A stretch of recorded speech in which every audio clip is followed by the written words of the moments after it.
El tema lleva por título, la conferencia, la familia y las redes sociales.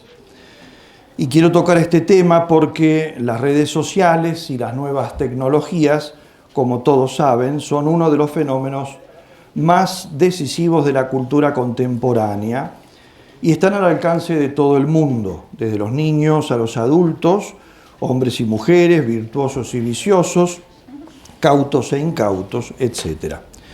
Algunos, para tratar de referirse a todo este fenómeno tan heterogéneo, habla directamente del mundo de las pantallas, y a veces me voy a referir también de esa manera, abarcando así las computadoras o ordenadores, las consolas de videojuegos, los televisores, los teléfonos celulares, y atravesándolo todo de modo transversal, las llamadas redes sociales, por las que interactúa en la actualidad la mayoría de las personas.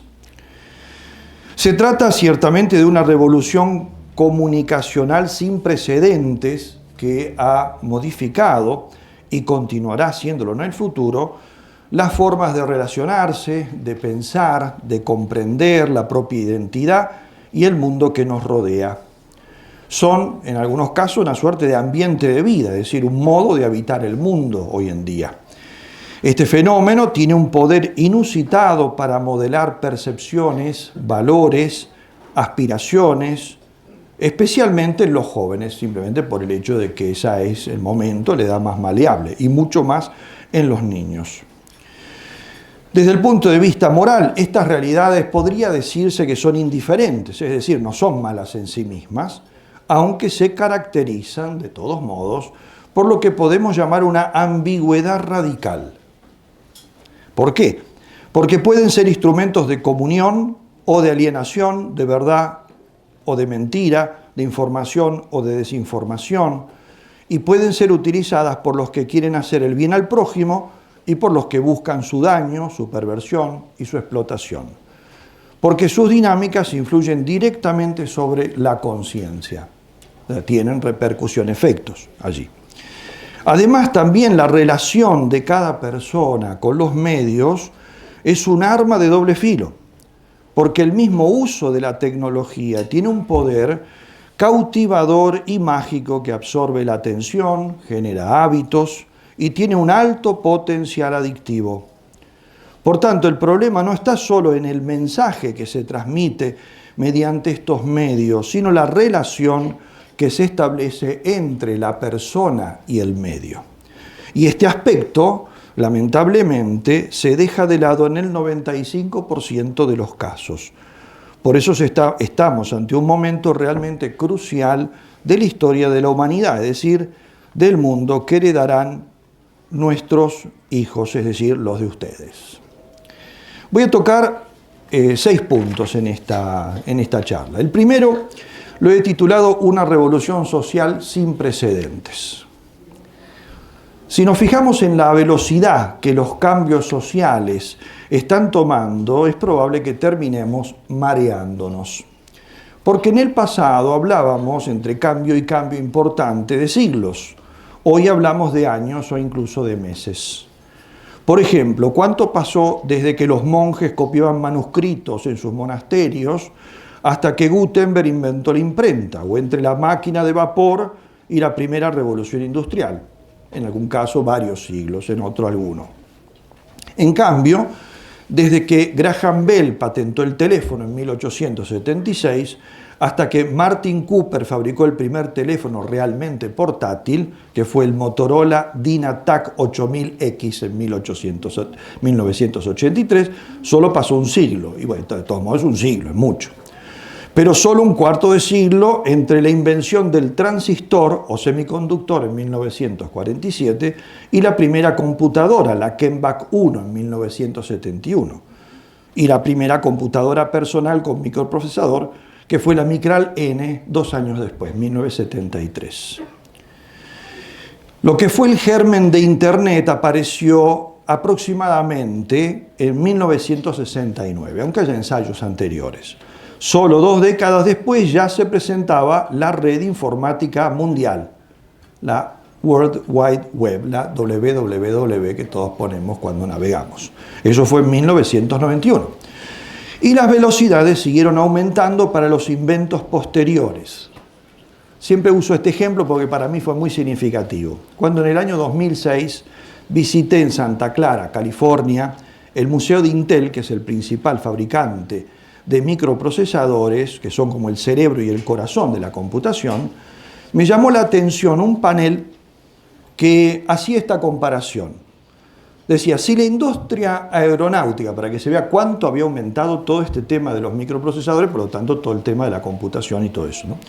Si la industria aeronáutica hubiese avanzado con la misma velocidad y efectividad, incluso económica, que lo hizo la tecnología de los microprocesadores entre los años 1971 y el 2000, en ese momento era el año 2006, un vuelo de avión desde San Francisco a París, que son 9.000 kilómetros, debería demorar en ese momento solo 1 minuto y tendría que costar tan solo 1 centavo de dólar.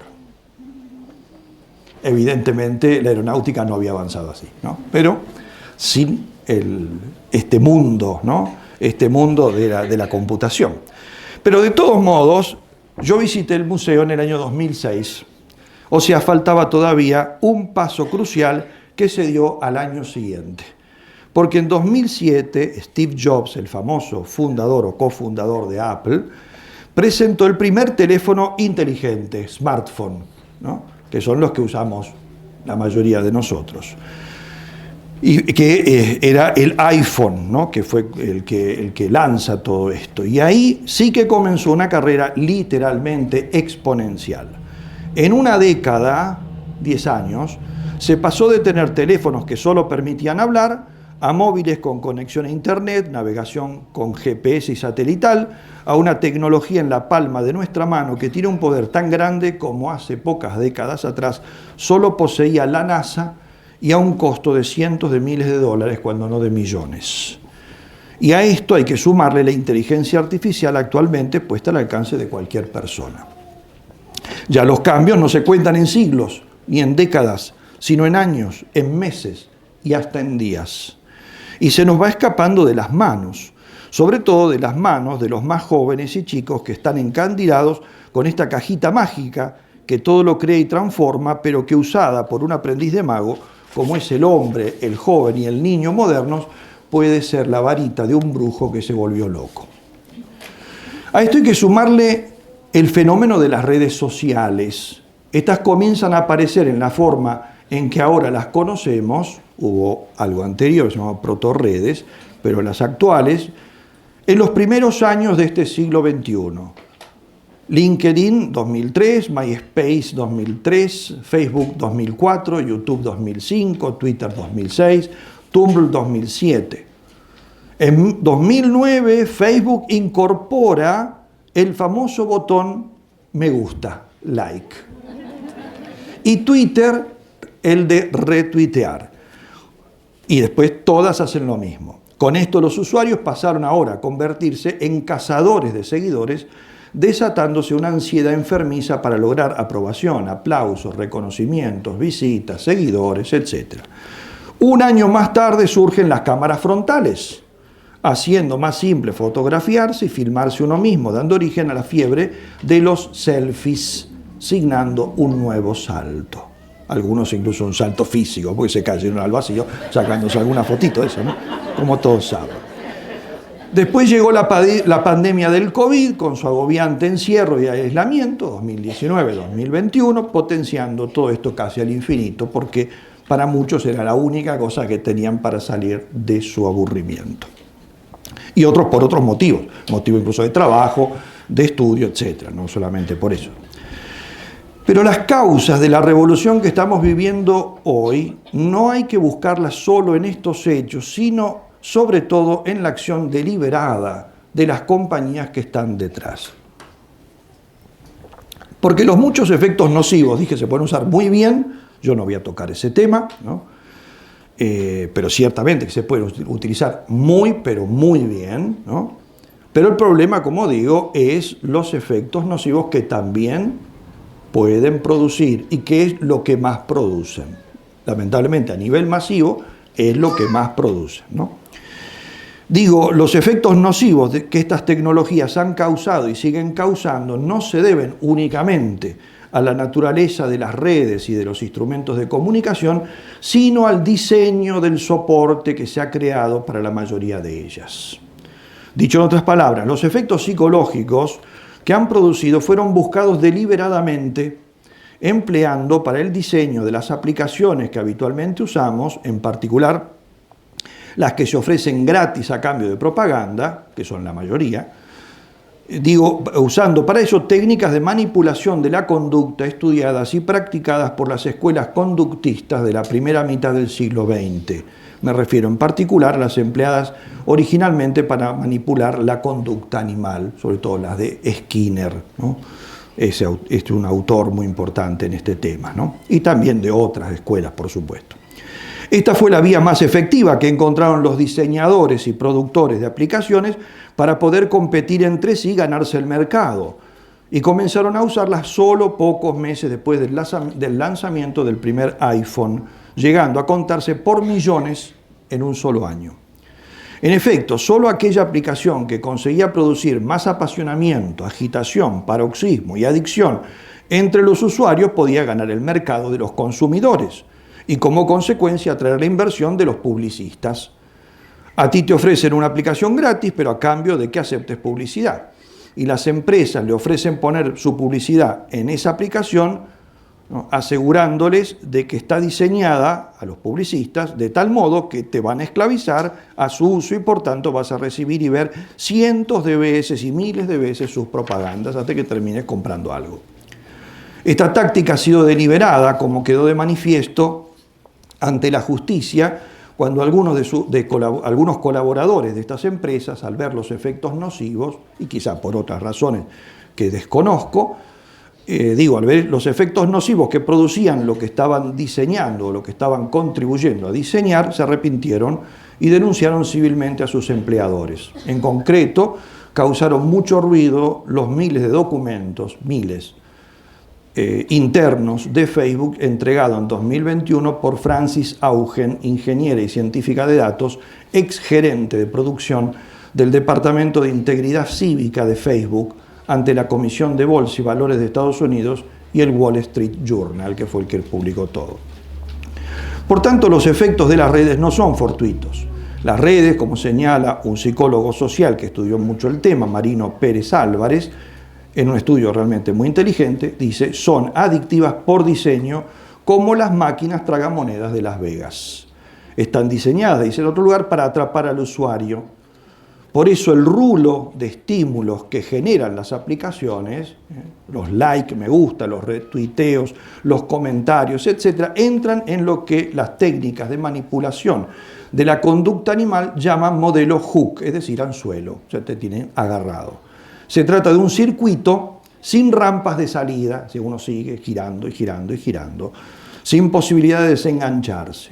Algunos especialistas, como Adam Alter, explican que las tecnologías digitales, las redes sociales y los videojuegos están diseñados para ser adictivos, causando una adicción conductual diferente de las adicciones a sustancias como drogas y alcohol, pero similares en sus efectos, al menos los dañinos. La tecnología de base de las redes tiene al menos cinco aspectos adictivos. Es inmersiva, haciendo perder la noción de tiempo y de espacio, y eso lo saben todos ustedes. Uno se mete y pasa el tiempo, ¿no? Ahí. Apela a algoritmos diseñados para cada usuario, es decir, a partir de lo que uno va eligiendo, comprando, buscando, va creando un algoritmo, después de pronto le empieza a aparecer a él propaganda, toda relacionada con lo último que visitó, ¿no? Y esto hace creer a muchas personas que ese es el mundo, su mundo es el mundo.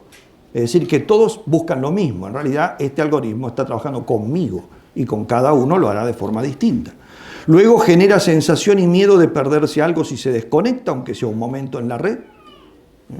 Sí, un momentito que no pude estar conectado, ¿no? De pronto, ¿qué me habré perdido? Genera sensación y miedo, como digo, de perderse algo, y finalmente trabaja con la presión social, es decir, todo el mundo las usa, no se puede vivir en este mundo de hoy si se prescinde de ella, etcétera, todas las ideas que se nos cruzan. Estos elementos hacen de las redes y de las tecnologías, dicen los expertos, un tobogán hacia el uso adictivo. Esto explica que casi simultáneamente con la difusión de las redes y las tecnologías haya comenzado a surgir una enorme literatura advirtiendo muchos efectos nocivos. Gran parte de esa literatura, que puede consultarse en publicaciones científicas y especializadas, hablan de abuso, adicción, tecnoadicción, uso problemático, según los casos. Han comenzado a aparecer incluso problemas, especialmente en jóvenes, adolescentes y niños, con nombres novedosos, ¿no?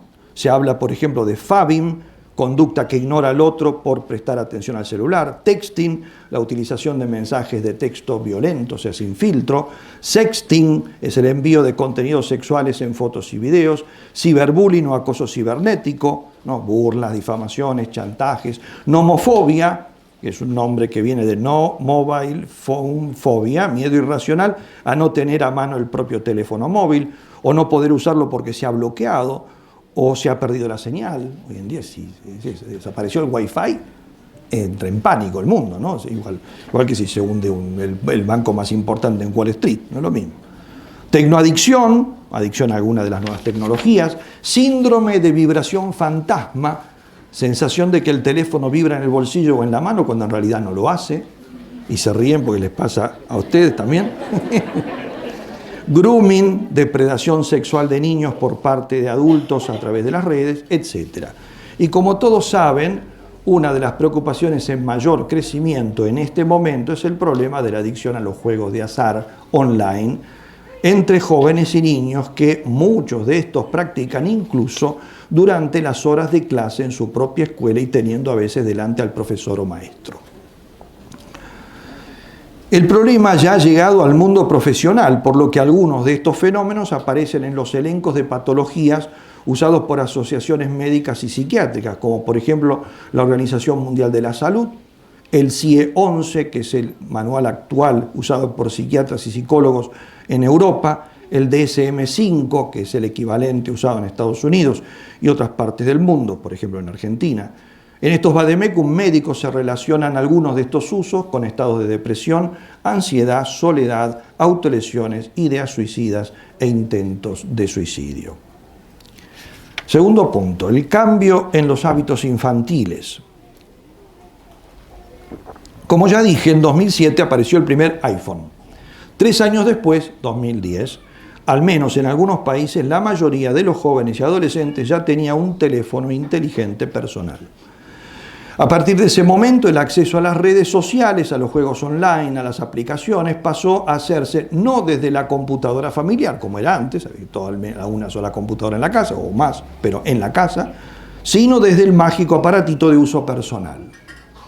Esto transformó todo, pero particularmente un ámbito infantil crucial, el del juego. Lamentablemente, el tiempo no nos permite ahondar este tema, y ya lo he tratado en otras conferencias. Debo contentarme con decir que ha sido el objeto de muchos libros, en particular uno muy interesante de Jonathan Haidt titulado La generación ansiosa: ¿por qué las redes sociales están causando una epidemia de enfermedades mentales entre nuestros jóvenes?, editado en 2024.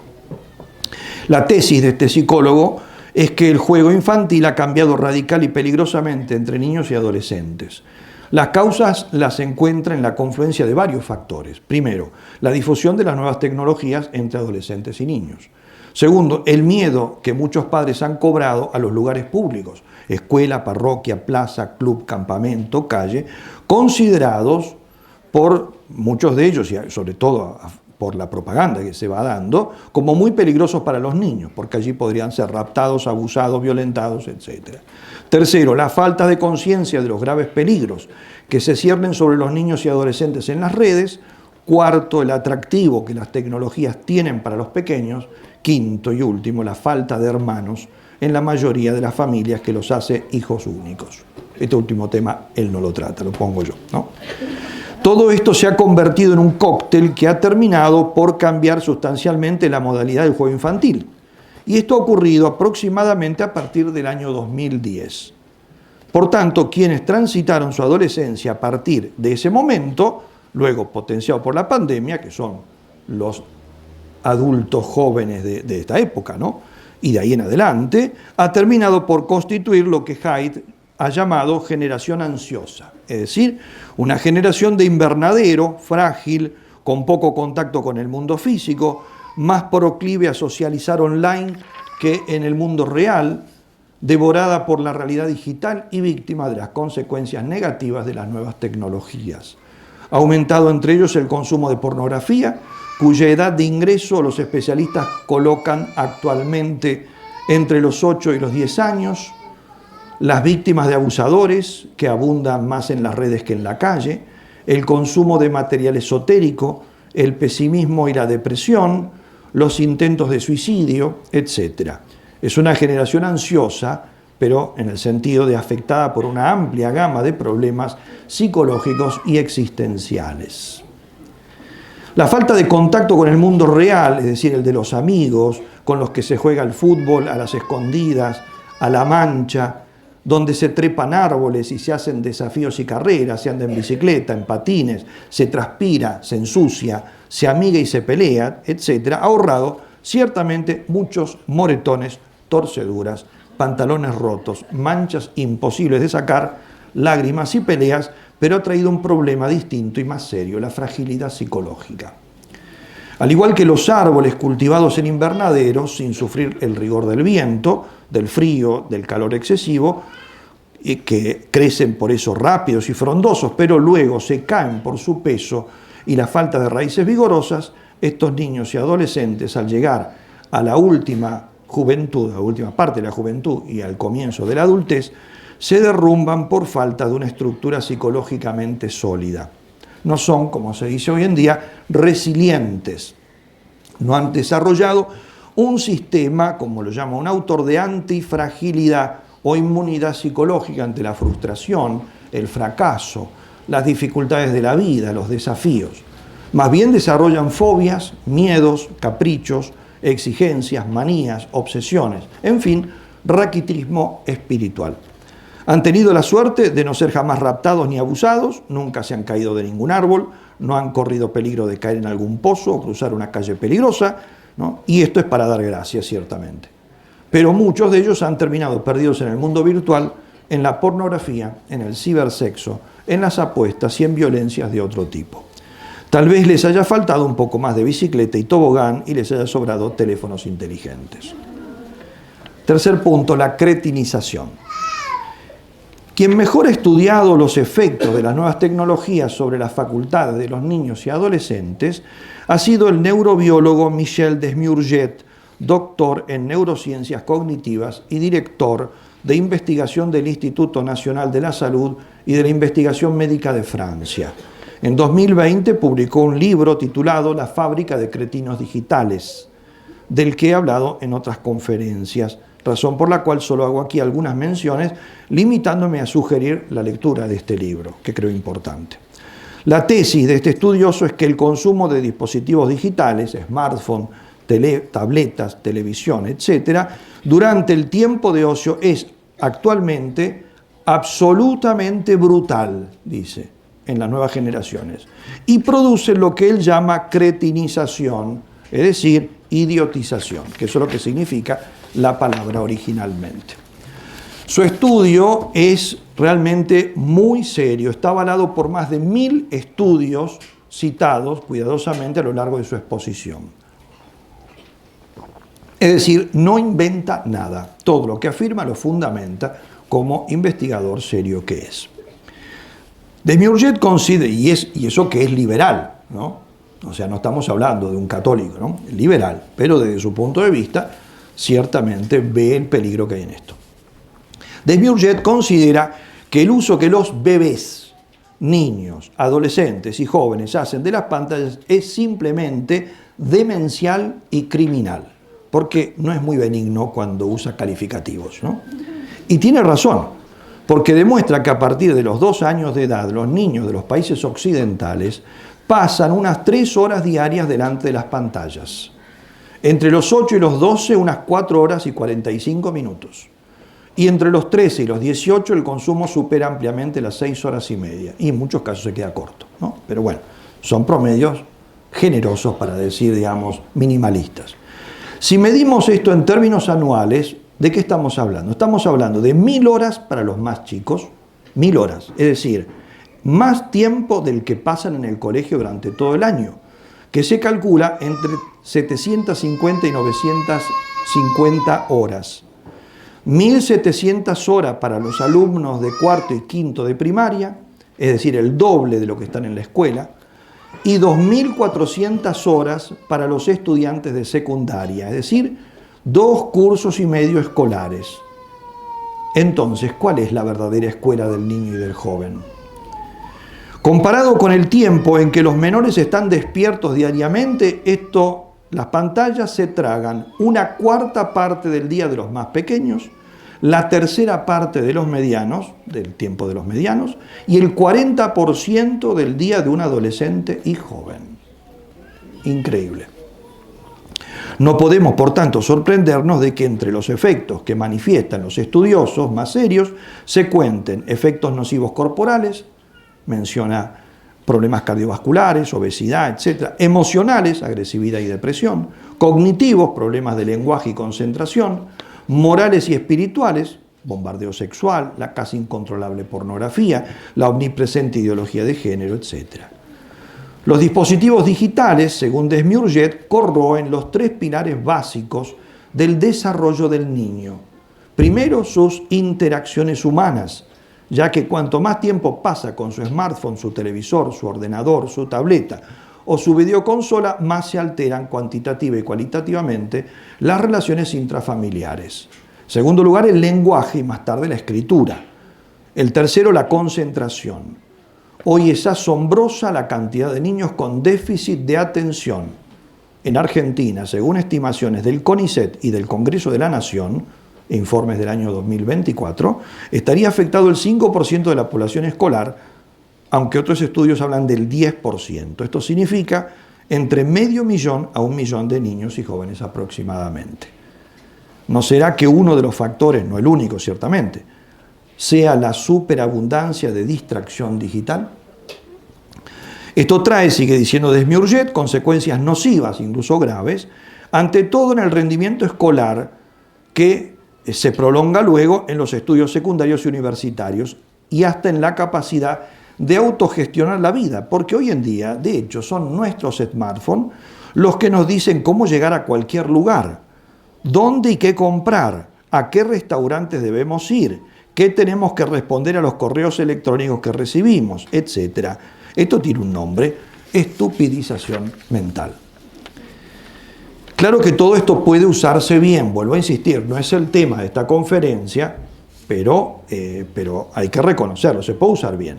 Pero si queremos ser realistas, dice Desmiurget, debemos reconocer que al final termina, al menos en la mayoría de las personas, sobre todo niños, jóvenes, adolescentes, termina imponiéndose el uso idiotizante y vicioso. Y eso lo debemos reconocer que es verdad. El uso abusivo, por tanto, daña la inteligencia. Y esto no por el mal uso, y esto es importante, no por el mal uso, sino por el simple uso. Por el uso en esta cantidad abusiva de la que mencioné antes. En efecto, ya en la década de 1980, por lo tanto, mucho antes de todo este fenómeno, se había denunciado lo que se llamó en aquel momento, por parte de psicólogos y sociólogos, el efecto deficitario del video. Del video está el famoso libro de Sartori, ¿no? que fue un estudio muy importante en Europa. Porque varios estudios técnicos, psicológicos y sociales revelaron que el cerebro humano, de cualquier edad, es mucho menos sensible ante una representación en video que ante una presencia humana real. Por eso, pedagógicamente hablando, un ser de carne y hueso es inmensamente inferior y pedagógicamente a un ser humano, un ser de carne y hueso inmensamente superior a una máquina, y correlativamente una máquina es inmensamente inferior, pedagógicamente hablando, a un ser humano. Además, el abuso de los medios también daña el lenguaje de los niños y adolescentes. Demiurget usa la fuerte expresión lenguaje amputado. Tenemos menos vocabulario, este es menos rico, menos gramática, menos educación que hace una generación atrás. Por eso él decía, la actual es la primera generación de la historia que es más ignorante que la precedente. Otro efecto negativo importante es el detrimento de la atención. Está demostrado que cada hora que los niños de la etapa de educación primaria pasan a diario delante de una pantalla, aumenta en casi un 50% la probabilidad de que desarrollen trastornos importantes de atención durante la educación secundaria. Y que un consumo de televisión de entre 1 y 3 horas al día en adolescentes de 14 años multiplica por 1,4 el riesgo de padecer problemas de atención a los 16 años, 2 años después. Por encima de las 3 horas, ese riesgo casi se triplica, dice Demiurget. Y no nos consolemos pensando que Demiurget habla de la realidad europea o norteamericana, porque él también es profesor en Estados Unidos. Porque el informe de UNICEF-UNESCO, publicado este año, 2025, hablando de la realidad argentina, que se los recomiendo leer, dice así: el 46% de los niños, niñas y adolescentes de nuestra patria perciben que tienen algún tipo de uso problemático relacionado con Internet, celulares y videojuegos. Los indicadores más frecuentes son, los que ellos mismos los chicos dicen, haber bajado el rendimiento escolar por estar mucho tiempo en Internet, usando el celular o jugando online, e intentar sin éxito pasar menos tiempo conectado o usando dispositivos digitales. Este informe está titulado Niños, Niñas y Adolescentes Conectados, Kids Online Argentina, informe de resultados. Fue publicado en su primera edición en mayo de este año y tiene 80 páginas. Y créanme que varios de sus datos pueden sorprendernos en más de un aspecto. Está publicado online. En cuanto a los problemas de salud de los jóvenes, los estudios mencionan obesidad, trastornos de la conducta alimentaria, anorexia, bulimia, tabaquismo, alcoholismo, drogodependencia, violencia, conductas sexuales de riesgo, depresión, sedentarismo, etc. A la luz de estos datos se puede concluir sin pestañear, dice el neurobiólogo Demiurget, que las pantallas se encuentran entre los principales causantes de muchas enfermedades de nuestro tiempo o, como dirían los médicos, entre los peores elementos morbíficos. Esto nos invita al menos a reconsiderar seriamente lo que estamos haciendo al respecto y sopesar si no deberíamos cambiar muchas cosas de nuestras vidas y familias. Cuarto punto, Internet y ocultismo. Y acá entramos en temas de los que yo no he encontrado casi nada escrito. Es otro aspecto, muy importante y muy grave. El peligro del ocultismo que amenaza a niños y adolescentes por las redes sociales y otras tecnologías. Por supuesto, amenaza también a los adultos. Ahora voy a referirme especialmente a los niños y adolescentes. El ocultismo es el nombre que se da a la búsqueda de conocimientos esotéricos, el intento de dominar las fuerzas ocultas de la naturaleza y el recurso a la brujería, la adivinación y los demonios. En el siglo pasado, el famoso estudioso Mircea Eliade ya hablaba, esto es año 1970, de explosión ocultista. Hoy en día se trata de un fenómeno incontrolable. Si alguno se está enterando en este momento, entonces la situación es más grave todavía de lo que parece. Esto, por supuesto, no comienza con Internet, pero Internet ha agudizado el problema, permitiendo que el ocultismo gane cada vez más terreno y se difunda entre adultos y jóvenes, e incluso entre muchos niños que topan estos temas al internarse temeraria e ingenuamente en las redes sociales. Además, Internet es el lugar privilegiado de quienes se sienten solos y aislados. Y el mundo del esoterismo encuentra terreno fértil entre los jóvenes en crisis y con dificultades de comunicación. Por eso Internet puede acelerar de modo impresionante el camino de un joven hacia el esoterismo. De hecho, las redes sociales han potenciado de modo extraordinario prácticas esotéricas como la astrología, adivinación, cartomancia, horóscopo, tarot y hechicería. Hoy se habla de neo-ocultismo para referirse a toda esta nueva variante.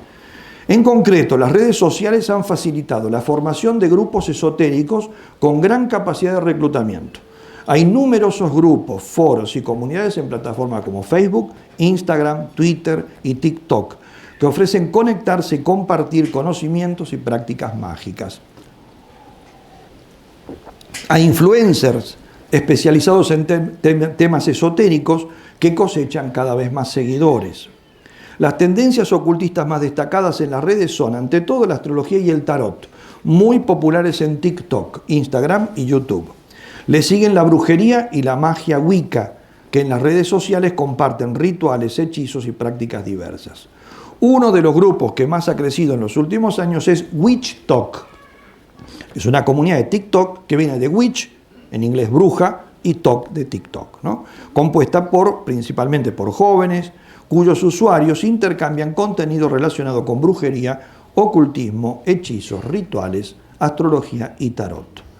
También encontramos toda la gama de la espiritualidad New Age, que promueve espiritualidades pseudo-orientales y sincréticas, que incluyen falsas meditaciones, prácticas de sanación energética, consejos de autoayuda, en particular Reiki, yoga, meditación trascendental, bodywork, mindfulness, cristaloterapia, etc. Hay también una inundación de programas de prácticas ocultistas. Google Play, la plataforma donde va a buscar las aplicaciones, por ejemplo, ofrece aplicaciones para practicar astrología, tarot, zodíaco, horóscopo, cábala, numerología, astrología védica, yoga, reiki, meditación, chakras, comunidades wicca y paganismo, hechizos de magia blanca, runas hechiceras, escritura mágica para hechizos, videncia mística, amuletos rúnicos, talismanes, magia negra, conjuros, ligaduras y demonios. Y de esto, aplicaciones y aplicaciones y aplicaciones de cada una. Si la oferta es tan grande y aumenta, quiere decir que la demanda es persistente y creciente. A través de las redes también se accede a juegos y prácticas de canalización o channeling, como le dicen hoy en día, que era lo que antiguamente se llamaba espiritismo. Es lo mismo. Es decir, comunicación con entidades indefinidas o con difuntos o incluso con demonios. De hecho, todos lo saben, el juego más conocido es el famoso tablero Ouija o juego de la copa, Ouija propiamente, ¿no? El Ouija, que puede actualmente jugarse desde diversas plataformas y aplicaciones. En Google Play, por ejemplo, hay un notable elenco con estos preocupantes nombres: tablero simulador de espíritus y brujas, tablero de espíritus, tablero fantasma, tablero embrujado, chat de espíritus, desafío Charlie, etcétera, etcétera, etcétera, ¿no? Hay sitios en los que se puede interactuar de manera virtual con este tablero. Quiero recordar que se conocen muchos casos de infestación y posesión diabólica que han comenzado con el uso del juego de la copa. Los libros de muchos exorcistas dan testimonio bien probado de ello. Quizá el más famoso haya sido el que inspiró, el caso real, que inspiró a William Peter Blatty, ¿no?, a escribir ese libro, se llamó El Exorcista, que después del cual se firmó la famosa película del año 1973 y que comienza con un caso de posesión a raíz del juego de la copa. Hay también juegos de rol y de otros tipos que coquetean con la magia negra, los vampiros, el ocultismo, la brujería. Algunos jóvenes han llegado a cometer incluso delitos de sangre, homicidios y suicidios después de meterse en este terreno. Creo que ninguna de las redes es inocente en este terreno, pero algunas son más culpables que otras. En particular, como ya dije, TikTok, que ha dedicado todo un sector a la brujería, muy popular entre los chicos, WitchTok.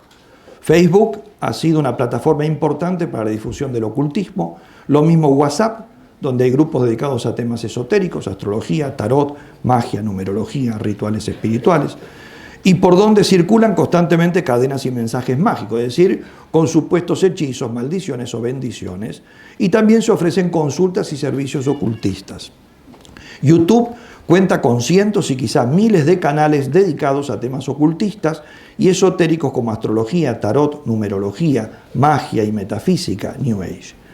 También circulan por esta red incontables videos con contenido esotérico que se han hecho, como se dice hoy, virales, mezclando mitos, leyendas y ocultismo, documentales pseudocientíficos que sin confesarlo hacen publicidad a estos temas y despiertan la curiosidad malsana.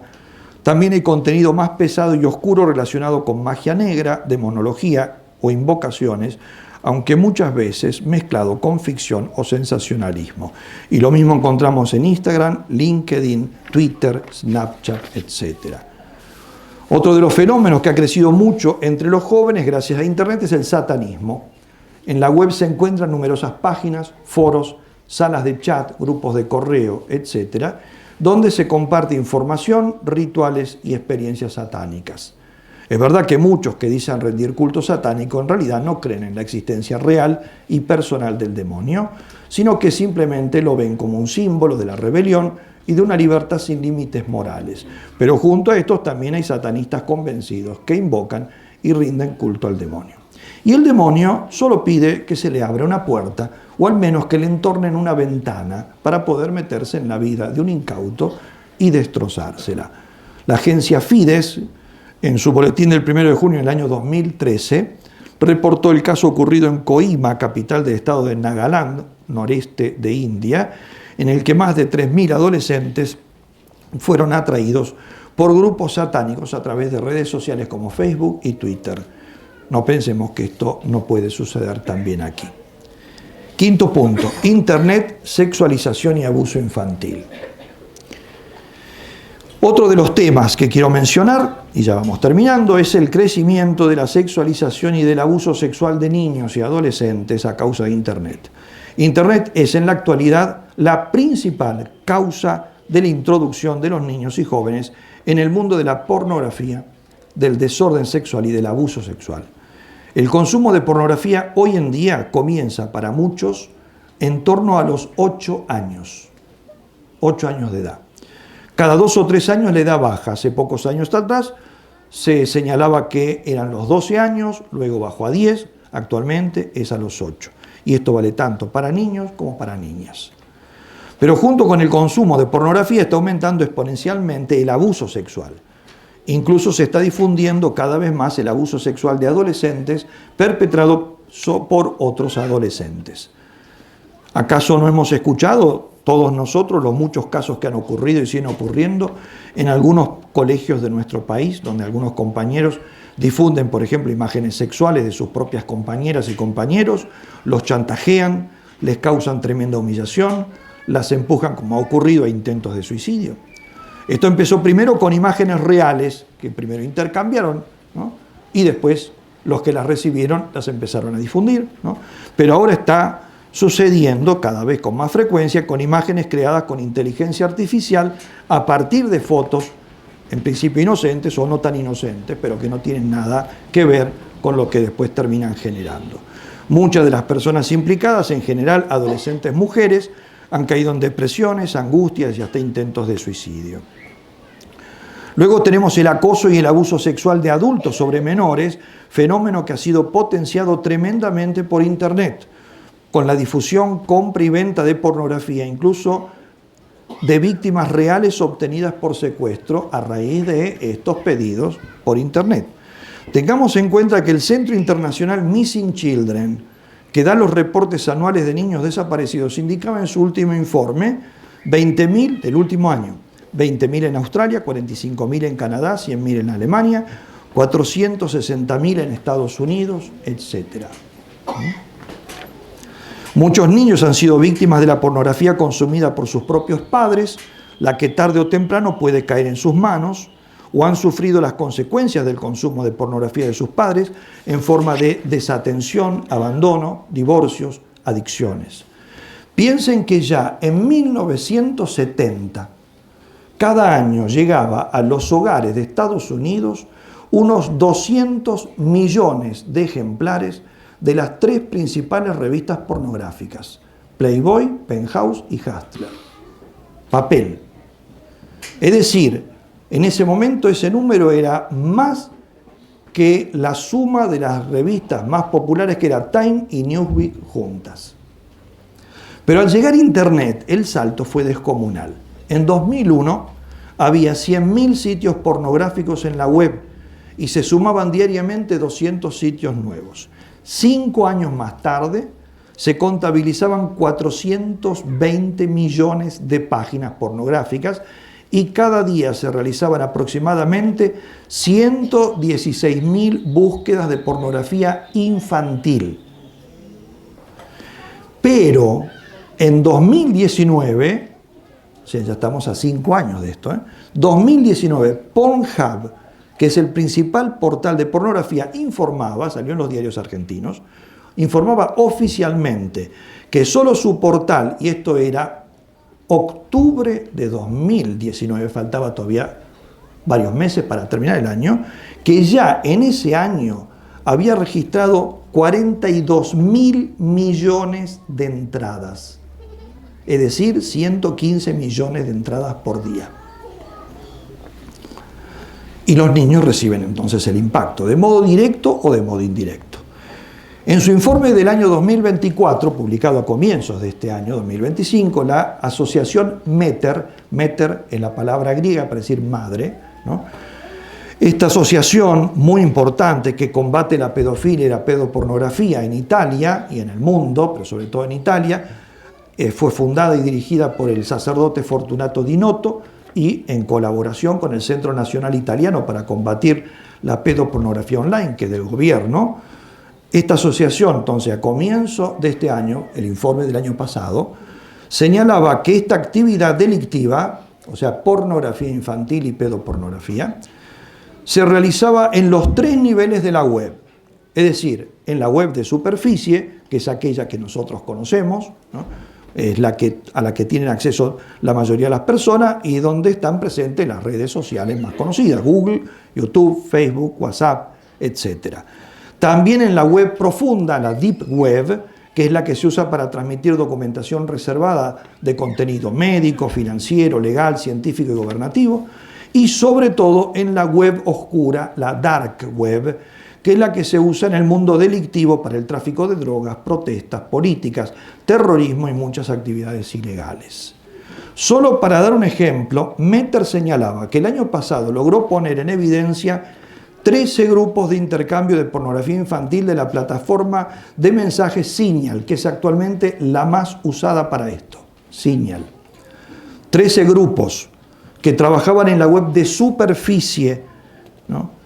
Y este material incluía pornografía de abuso infantil de bebés, realizado incluso por sus propias madres, que es una moda actual de venta de ese tipo de pornografía, ¿no? Y para que nos hagamos una idea de qué estamos hablando, señalaba el informe, lo señala, está a disposición de todos, un solo link compartido por Signal que METER logró destapar en 2024 contenía 1,49 terabytes de material pedopornográfico, es decir, contenía concretamente 148.700 videos y fotografías de pornografía infantil. Un solo link. Los ciberpedófilos se han vuelto tan numerosos que METER incluso los ha tipificado en 5 clases distintas, y un informe del Departamento de Justicia de los Estados Unidos afirma que los abusos online de menores han aumentado 70 veces entre 2012 y 2021. A esto se suma ahora la inteligencia artificial, que viene usada en este ámbito, se puede usar muy bien también, como siempre vuelvo a recordar eso, pero en este ámbito viene usado para 2 cosas. Primero, para crear imágenes sintéticas. Segundo, para esconder los rastros digitales, encriptar contenidos y garantizar el anonimato de los abusadores. Los grupos de delincuentes pedófilos están usando la inteligencia artificial para producir y difundir contenidos pornográficos muy realistas que muestran abusos de menores, incluidos bebés. Estos contenidos, aunque generados artificialmente, contribuyen a normalizar los abusos y aumentan la demanda de material de abuso infantil artificial y verdadero. A esto hay que sumar los intentos cada vez más frecuentes de despenalizar la pornografía en general y la infantil en particular, creada con la IA, con la inteligencia artificial, con la excusa de que en realidad esos niños en realidad no existen. Y esto ha sido presentado incluso por entidades como las Naciones Unidas. En cuanto al material, METER ha identificado videos pornográficos conteniendo abusos sexuales cometidos, ya lo dije, por mujeres sobre sus propios hijos menores, fenómeno que dice va creciendo en la actualidad, porque cuando empezamos a caer no se puede poner límites, ¿no? Abusos de menores sobre menores, adolescentes en general varones y a menudo en grupo, manada como se dice hoy, sobre otros adolescentes, suelen ser filmados por ellos mismos y sobre todo cuando son violaciones y luego los suben a la web, abusos sexuales de animales sobre recién nacidos, abusos de menores discapacitados, etc., porque la monstruosidad no tiene límites. La web también viene usada para la llamada pedofilia cultural, es decir, la defensa, normalización y justificación de la pedofilia. Como puede verse, estamos ante un problema muy complejo y serio. No debemos, bajo ningún respecto, minimizar el peligro al que están expuestas todas las personas, pero sobre todo los más pequeños y los adolescentes, que tienen acceso irrestricto a las redes, computadoras y teléfonos con conexión a Internet. Es una ilusión peligrosa pensar que el propio hogar es más seguro que la plaza o la calle. Esto podía ser cierto hace unas décadas, pero hoy no.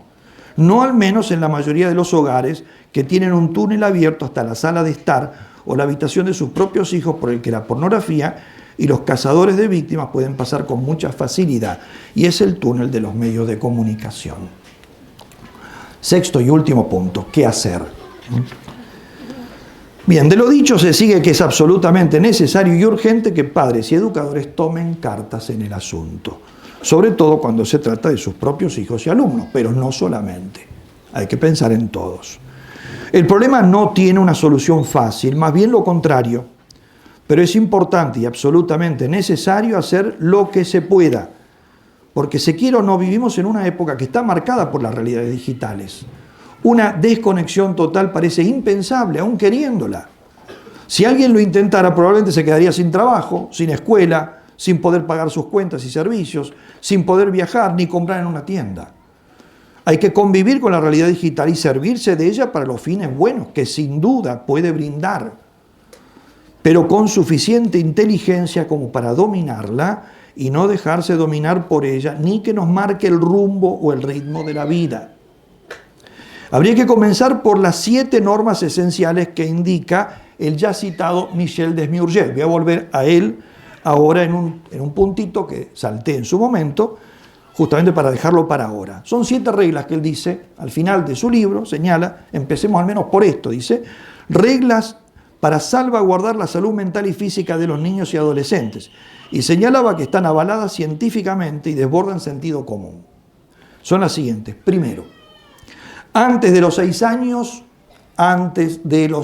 años, nada de pantallas.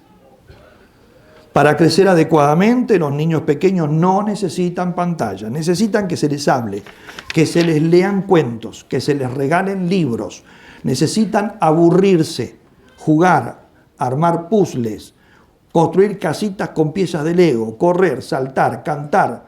Necesitan dibujar, practicar deporte y música. Eso es de Desmiurgés, literalmente. Segundo, a partir de los 6 años, como máximo entre 30 y 60 minutos al día en total. Probablemente, dice él, esta es la buena noticia del libro. En dosis moderada, las pantallas no dañan, siempre y cuando, claro está, los contenidos sean adecuados. Tercero, nunca en el dormitorio. Las pantallas en la habitación tienen consecuencias particularmente desfavorables. Esto incluso el teléfono, ¿no? Se lleva en la habitación, ¿no? Consecuencias particularmente desfavorables, pues incrementan el tiempo de uso, sobre todo restando horas al sueño, facilitan el acceso a contenidos inadecuados, etc. Cuarto, nada de contenidos inadecuados, ya sea en forma de videoclips, películas, series, videojuegos y demás. Los contenidos relacionados con la violencia, el sexo, el consumo de tabaco o de alcohol, etc., tienen un profundo impacto en la manera en que los niños y los adolescentes perciben el mundo. Quinto, nunca por las mañanas antes de ir al colegio. Los contenidos excitantes agotan durante mucho tiempo la capacidad intelectual del niño. Sexto, nunca por las noches antes de acostarse. Las pantallas nocturnas alteran en buena medida la duración y la calidad del sueño, porque el menor se va a la cama más tarde y duerme peor. Séptimo, una cosa a la vez. Las pantallas deben utilizarse por separado, una cada vez, y mantenerse fuera del alcance de los niños mientras están comiendo, haciendo sus deberes o hablando con el resto de la familia. Son reglas, como ven, muy discretas. Si alguno no quiere atenerse ni siquiera a ellas, está perdido.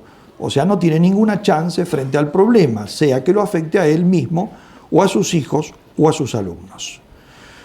A estas reglas podrían añadirse otras más radicales, que de hecho algún país ya está tomando, y quiero dar una noticia que es muy de actualidad.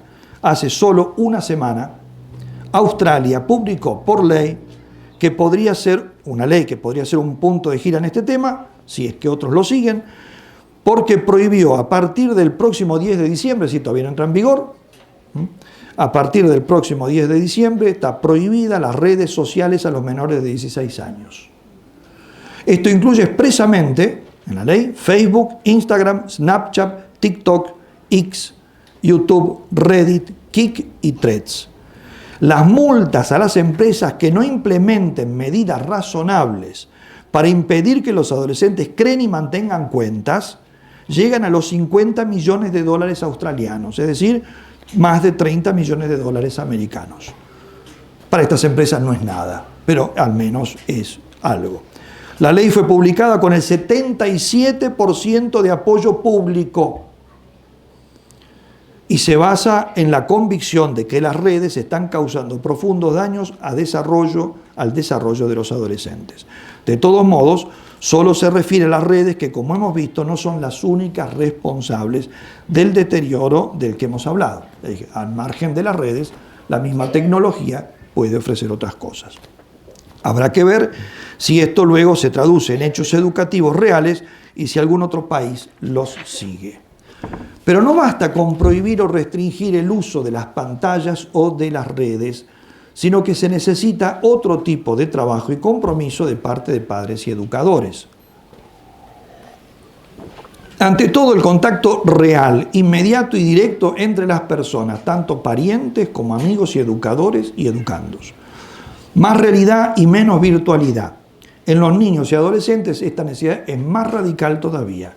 Sobre todo los niños necesitan juego real, no a través de computadoras, videojuegos o teléfonos. Tienen que correr, saltar, usar la pelota, andar en bicicleta y además en forma social, es decir, jugar con otros, no solos. Por eso debemos decirlo, el mejor regalo que puede recibir un niño es un hermano o una hermana, y no solo uno, sino varios. Solo las familias numerosas pueden salvarnos de la desertificación que se asoma en el horizonte futuro. Es decir, para el próximo regalo de cumpleaños no hace falta hacerlo por Mercado Libre, ni Temu, ni cosa, ¿no? Es exactamente así. Esto es irreemplazable. No perdamos de vista que el INDEC, al margen de la credibilidad que queramos darle, acaba de publicar un dossier titulado La transformación de la población argentina, basada en el censo de 2022, advirtiendo que para 2040, está acá a la vuelta, 2040, habrá en nuestro país muchos menos niños y un incremento significativo de ancianos. Nuestra población está envejeciendo. Entre 2022 y 2040, la población menor de 18 años se reducirá, según estas proyecciones, en un 35%. Es decir, de 12 millones y medio a poco más de 8 millones. O sea, gracias a la anticoncepción, al aborto, a las campañas contra el matrimonio, a la ideología de género, al miedo a los hijos, nos estamos quedando sin futuro. Por eso a sus hijos regálenle hermanos. Y si queremos que los niños y los jóvenes usen las redes y los medios tecnológicos correctamente y solo lo necesario, hay que enseñarles qué son, para qué sirven y cómo deben usarse. Hay que explicarles sobre todo el provecho que pueden sacar de ellos si los usan correctamente y todos los peligros a que se exponen si los usan mal. También hay que forjar en ellos un pensamiento crítico, es decir, ayudarles a distinguir la verdad del error, el bien del mal, la realidad de la imaginación y fantasía. Hoy en día con la inteligencia artificial esto es mucho más serio todavía, porque la mayoría de la información que reciben cuando se pide algo, la mayoría de la información es falsa. Es decir, está tomada de lo que está en la superficie, que son los blogs, los comentarios, lo arma de lo que tiene, aparte del sesgo que puede tener una inteligencia artificial particular. Al margen de eso, de hecho, si uno trata de corroborar todos los datos que le da, la mayoría de ellos no son reales. No son reales. Y ahora, para evitar juicios, algunas de las inteligencias artificiales lo pone abajo, ¿no? Se recuerda que la inteligencia artificial puede contener errores, corrobore todos los datos que se ofrecen, ¿no? Como decir, arréglese usted, ¿no?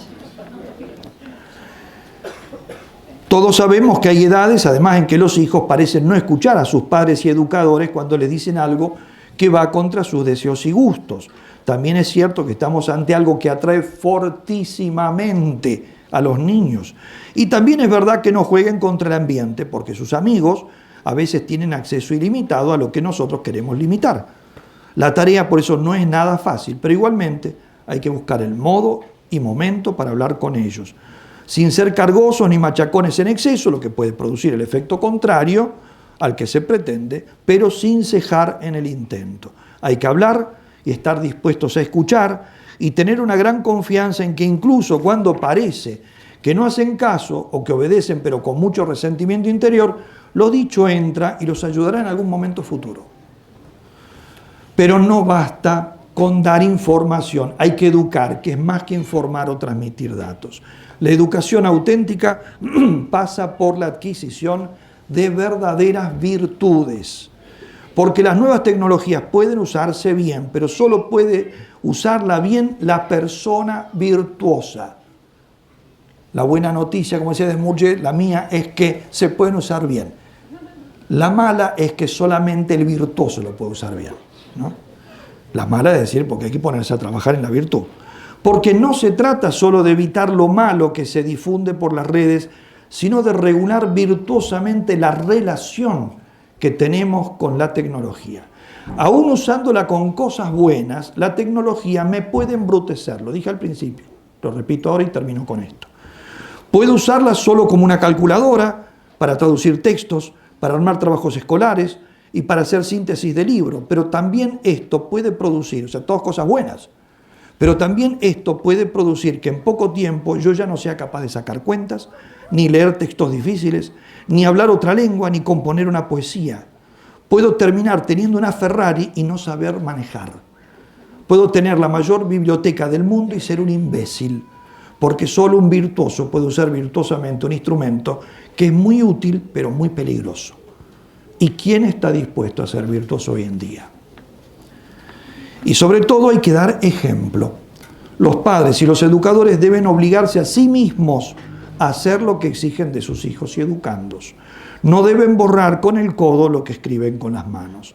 Gracias a Dios hay muchos padres que comprenden bien esto y son ejemplares en muchas cosas, incluso en el uso de los medios de comunicación.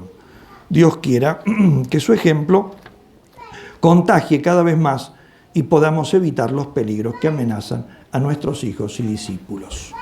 Bueno, nada más.